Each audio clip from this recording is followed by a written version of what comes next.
Welcome again to Cottage Talk. I am Russ Goldman. This is my Cottage Talk match reaction. 5 takeaways from Fulham's 0-0 draw against Crystal Palace at Selhurst Park on Saturday. I have some interesting thoughts on this. I'll be sharing it during the show. The obvious one that most will be saying, well, it's good to get a draw on the road. Always good to get a point on the road. I have some different thoughts on that I'll be sharing throughout this show. It'll be about 15 minutes. I'm actually very disappointed, not by the result by itself, but just by Fulham's situation overall. And like I mentioned, that's going to come out in this episode. As always, please do subscribe on YouTube and Apple Podcasts. It does help other Fulham supporters find us. I also want to make a recommendation to everyone that's familiar with Sammy James from Fulhamish. Please do check out and subscribe on Apple Podcasts or wherever you listen to podcasts to Men in Blazers Early Kickoff. Sammy does a wonderful job. It's about a 10-minute show, similar to what I'm doing here today, but I will tell you the value of his show is very good. Excellent. He basically gives you a recap of the day in football. So I would highly recommend listening and subscribing to Men in Blazers Early Kickoff. Please do. Okay, just want to give Sammy a little bit of a shout out because I really enjoyed the show so far, which he just started. Very good. Okay, so let's start with number 5 of this 0-0 draw for Fulham. And it's going to start with a positive. Number 5 is this. Back-to-back clean sheets is a positive step forward.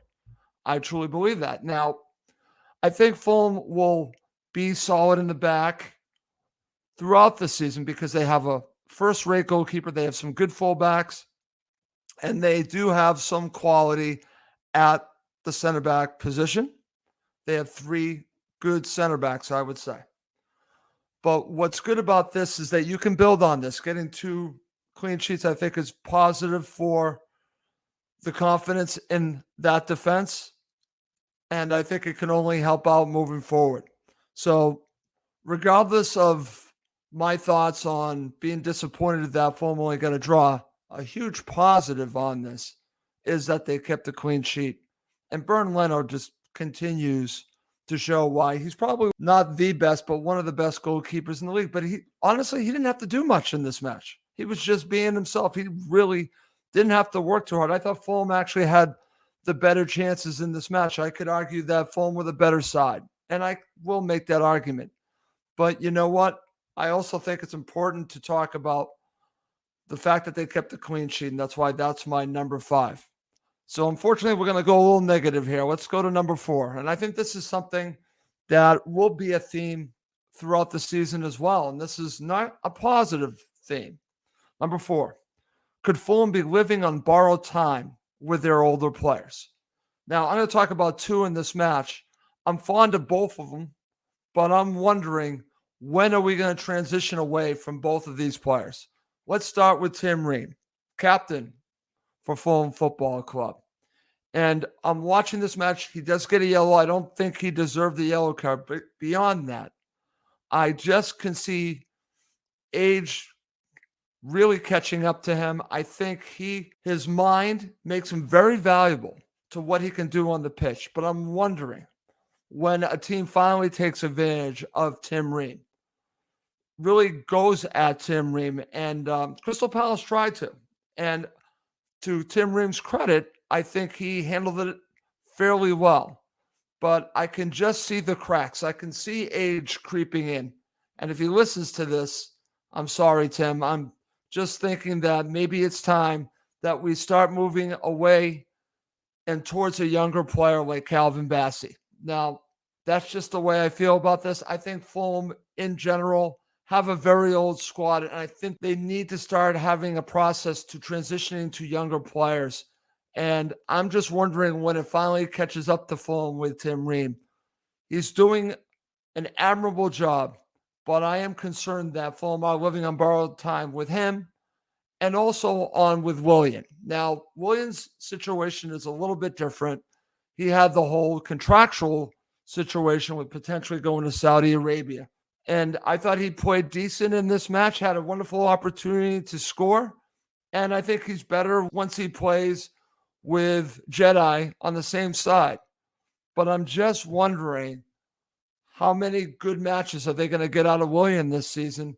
And is it worth the fleeting positive moments to the moments where he does show his age? I think he, along with Ream, are starting to show their age. There's nothing wrong with that. But the exciting positive moments could get lesser and lesser as the season progresses. And I'm concerned about both of these players. I really am. I think Willian, on his day, and I saw him in Philadelphia, I thought he was maybe the best player on the pitch. But I do think age is creeping up on him. So it's just something to watch and monitor. And this is one of the reasons why I am disappointed by how Fulham handled their transfer window, because they need to get younger. They need to start transitioning away from some of their older players and really bring in younger players for the new generation of Fulham Football Club.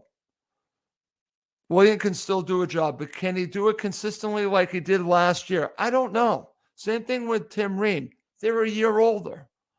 So I just think that Fulham are going to have to watch this. I'm talking about Marco's going to have to really watch this, because I'm concerned that age is really going to catch up with both of these players. I hope I'm wrong, but I'm starting to see those cracks in their game, and I think it's just about getting older, and there's nothing wrong with that.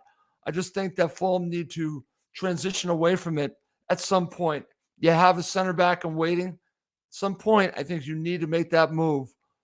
When you look at the winger on the left, I think you have a very good winger in Bobby Decadoveri who can play many positions. When do you decide you're going to move away from Willian? Because I don't know how many quality games Willian's going to give you over the course of the season. Will it be 1 in every 4? Will it be 1 in every 3? Will it be 1 in every 2? I don't know, but it's not going to be every match like it was last season. It seemed like every match last season, it was a quality match for Willian. Right now, it hasn't been that good. So, and I truly believe that age is really a part of this. So that's why I wanted to bring that up as my number 4. Number 3, and I mentioned this in my 5 keys to victory, and one of them was that Marco would have to win the coaching battle between him and Roy Hodgson. The way I'm going to put this is not that he won or lost the coaching battle, but I think that he missed an opportunity here to change the match by having his substitutions so late. I thought they were way too late. I think if he went to these substitutions earlier, players like Iwobi, Wilson, and then, of course, Vinicius, I think he potentially could have had a change in this match. I think by waiting a little bit later, when you're basically about 15 minutes and stoppage time to go, I just think that's way too late to really change the game. I think this is a missed opportunity, and I think he left these substitutions way too late. This is not a reflection on the hard work that Raul Jimenez had in this match. Had 2 opportunities. One, a nice shot. The other one, he should have taken himself, but he tried to set up a teammate. So it's not that he's not working hard. It's not that he's trying to create or anything like that. It's just that I think at this point in the match, a change was needed, and Marco just waited probably about 15 minutes too late. And that's just my opinion on that. He's the manager. He knows a hell of a lot better than myself. I am being as what we'd say over here, armchair quarterback after the fact. But I'm just thinking if Carlos and Iwobi and Wilson are on earlier, to Fulham find that goal? Maybe. We'll never know. And that's my number 3. Number 2, and I actually mentioned this last week, and I'm going to mention it again. And this is also happens to be a very good positive. So I do have a few positives in there. And it's Timothy Castagna, number 2. Castagna shows Fulham they have no drop-off at right back. Now, last week he played at left back, filling in for Anthony Robinson. At right back, you have your starter, Kenny Tete, and he had a knock and was not able to play. But what's great here is that you have a right back that you really don't see any difference between Tete and Castagna. In fact, I think Castagna's passing might even be a little bit better at times. So for me, I like the fact that now that they do have some depth at the fullback position, and Castagna, I think, really could start if you needed him to. Maybe this is a thought for the future, because what if Kenny Tete decides to leave next season? You have someone ready-made to be your right back. You already have someone at left back with Anthony Robinson. So this is a good problem to have, but I love the fact that Castagna, especially in the second half, I thought played very well and set up a wonderful opportunity for Fulham Football Club. It just didn't come off. Unfortunately, it did not. It was all set up. It just didn't go Fulham's way with a shot from Willian. But Castagna, I think he's proving that this was actually a very good signing for Fulham Football Club. Quality signing. I just wish that there were about 3 to 4 more signings just like Timothy Castagna, high-level signings. Because I'm actually going to put Castagna in that category. I think he might prove out to be a high-quality signing. Only time will tell, but he's trending that way. So that's why he is my number 2. Coming up next to end the show is my number 1 takeaway for Fulham from this 0-0 draw against Crystal Palace. Okay, here's my number 1 takeaway for this match for Fulham against Crystal Palace, and it is this. Number 1, Fulham will be living in mid-table mediocrity this season. What I mean by that, these are the points that you need to get if you want to stay comfortably in the league. If you want to progress higher up the league, like I want them to, like I predicted 7th, which is not looking likely at this point, you need to win these matches. You need to find that goal. You need to actually not just get a draw on the road, but win these matches. So what I'm learning from this team, what I'm seeing in early stages, what I've seen from the recruitment this season, this summer, is a team that will be comfortably mid-table. And you know what that is? That's mediocre. That might be good for certain teams, and most teams would like to say, well, I just want to stay in the Premier League. I want to just be comfortable in the Premier League. Well, I'm done with all that crap, okay? I've been a Fulham fan since 2007. People kept telling me, Russ, don't be so ambitious thinking that Fulham can go to Europe. You got to accept who they are. I'm not going to accept it. I'm very upset with the fact that this is my number 1, because I believe Fulham should be striving for much more than this. Like I mentioned before, their overall summer transfer window, fine, but it lacked ambition. There were not enough quality players coming in. That's why they will not be in a relegation battle, but they're going to end up in mid-table mediocrity. This match proves it to me. They're going to be with Crystal Palace. That might be fine for most. It's not fine for me. I do not like settling for mediocre. I actually live in an area of the U.S. where we have championship banner after championship banner. It's been a few years. That's what I've grown accustomed to. You could say maybe that has made me feeling like I need to win a title. No, I don't feel like I need to win a title, or I feel entitled that I need Fulham to win a title. No, I don't need any of that. What I would like is to strive for better. This is not striving for better. This is striving for staying in the middle of the pack. And I'm sorry, I don't accept that. You have one of the richest owners in the Premier League. I understand the situation with Craven Cottage. It limits you in other ways, but you can be creative to not work around financial fair play, but use it to your advantage and still bring in players and bring in high quality players.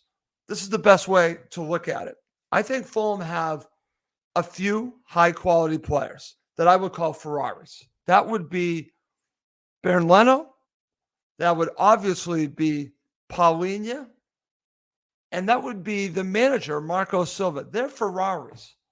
Now, what I see around them is good players, good players. I own a nice Honda CRV. I feel like Paulinho, Baron Leno are surrounded by nice Honda CRVs. Great car, dependable car, very good car. But it's not a great car. It's not a Ferrari. It's a different level. Fulham needed to bring in a couple more Ferraris to go along with some of their Honda CRVs, and they didn't do that. And I'm still upset about that. And I'm going to bring it up here because I think it shows itself here. It's not that Fulham missed Mitrovic. It's just that they never replaced Mitrovic. Raul Jimenez, I don't believe, was ever brought in to be Mitro. They needed someone of that quality to come in, and they did not get that player. Instead, Fulham are going to struggle to score goals. They're going to score enough goals. They're going to be comfortably mid-table, which I see as mediocre, and it's not good enough. It's absolutely not good enough. I think the Fulham supporters deserve better than that. They deserve a team that's building something. This isn't building anything. This is just being comfortable. What happens next season? They're not building to anything. We don't know the future of the manager. We have an older squad. This is basically just a comfortable season. And honestly, I'm very disappointed by that because I wanted to see Fulham go places. And all I can see them being is comfortably mid-table mediocrity. And I want better for Fulham Football Club. And this is not it. And that's what I got out of this match because I'm thinking, that's great. We're not going to be in a relegation battle, but we're not going to build anything either. We're not going to go towards getting better, to striving for better, for going for Europe. This team is not going to Europe. I'm going to be wrong on that. I can say it right now. I'm going to be wrong because they got it wrong in the summer transfer window. They were not ambitious enough. Sorry, they were not. Absolutely. They might have had several targets and they shot for those targets. And unfortunately, those players didn't want to come, but you needed to keep going for it. Instead, they brought in good players instead of bringing in great players. And that's why Fulham will be comfortable. I want better than that. And that's how I'm going to end the show. As always, please do subscribe on YouTube and Apple Podcasts. It does help other Fulham supporters find us. Just want to mention this. I do have a scheduling conflict on Sunday, so there will not be a post-match show. I'm sorry about that. So it looks like this might be our only episode of this match. I hope you do like it. I hope you understand why I am reacting the way that I am. It's just how I feel, and I just wanted to share that with you. Okay, well, that's going to do it for this episode of Cottage Talk. My name is Russ Goldman. Thank you as always for watching and listening to Cottage Talk, part of the talkSPORT Fan Network.